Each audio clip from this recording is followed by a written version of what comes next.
राष्ट्रवादी काँग्रेस पक्षाचे नेते, माजी मंत्री, या जिल्ह्याचे माजी पालकमंत्री आणि परळी मतदारसंघाचे लोकप्रतिनिधी, लोकनेते धनंजय मुंडे साहेबांनी कुणाला तरी बंदूक दाखवून त्याला जीवे मारण्याचा प्रयत्न केला, अशा प्रकारची तक्रार बीड जिल्हा पोलीस अधीक्षक कार्यालयाअंतर्गत बीड ग्रामीण पोलीस ठाण्यामध्ये काल करण्यात आली।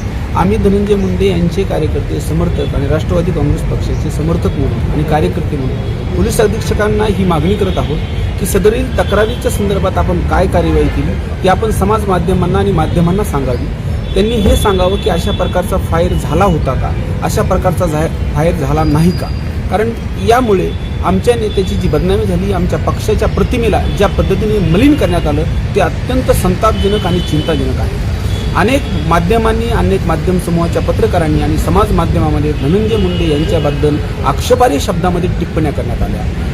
एक लोकनेता असणारा माणूस जेव्हा फायर केल्याच्या आरोपाखाली बदनाम होतो, आम्ही त्याच पक्षाचे कार्यकर्ते म्हणून आणि त्याच नेत्याचे कार्यकर्ते म्हणून पोलीस अधीक्षकांना आज लेखी खुलासा मागत आहोत। ज्या पद्धतीने ते इतर गुन्ह्यामध्ये लेखी खुलासा करतात की हा गुन्हा खोटा आहे, अत्यंत अभिनंदनीय गोष्ट आहे की खोट्या गुन्ह्यांना चाप बसवण्याची भूमिका पोलिसांची आहे। मात्र अशा प्रकारचा एक आरोप जो धनंजय मुंडे यांच्यावरती झाला होता, या संदर्भात सुद्धा पोलीस अधीक्षकांनी लेखी सांगावं की हा आरोप खोटा होता का खरा होता।